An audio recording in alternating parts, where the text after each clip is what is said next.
Now, Lego, just to let you guys know, I have not seen the first Lego movie all the way through. I've seen bits and pieces and parts of it, but I haven't seen it in its entirety. So, and I want us to see it before, this weekend. That way I could probably do a double, review where I'm reviewing both part one and part two. But hey, what the heck. So I saw an early screening. They had early advanced screenings of the Lego movie. Not this past weekend, but the weekend before. Yeah, it was the weekend before because we saw How to Train Your Dragon, the third one, this past weekend. But 2 Saturdays ago, we saw the Lego movie 2. And it's good. It's good. It's starring Chris Pratt, Elizabeth Banks, and Tiffany Haddish, which I didn't know that. But, and it's just about their world is being taken over by this alien species or whatever. These other Lego alien species, whatever.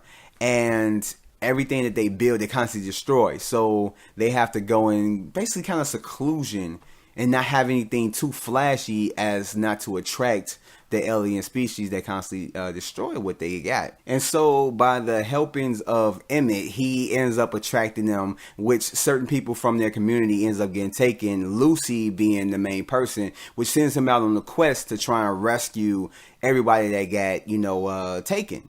And that's basically what it is. We're following the adventures of Emmett and everything else, and him, trying to rescue his people. And so the thing that I really did like about this movie were the characters. The characters were funny.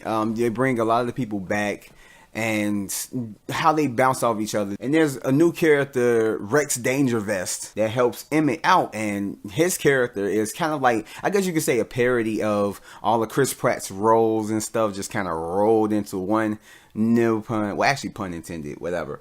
And he was actually pretty good. And just everybody, like from just the alien species to just the other characters that we actually know of. I don't know if Unikitty was up in the first one because she is a relatively new character, even just created, because my son watches the show and blah, blah, blah.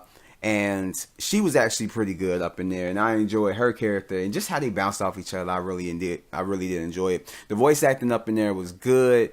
I really did enjoy that. The story was good. And just they had this thing where it kind of like relates to the real life, because it's the story, how it plays out is what actually happened with the brother and sister, and what's happening actually in real life is being portrayed onto the Lego pieces, Emmett and Lucy and everything that's happening, which I really did like. And I thought it was actually pretty cool the way they did that. The animation, of course, is still like in the same. It's still sharp. It's still like realistic and everything else. And I did enjoy it with the mixture of stop motion and kind of like just digital animation.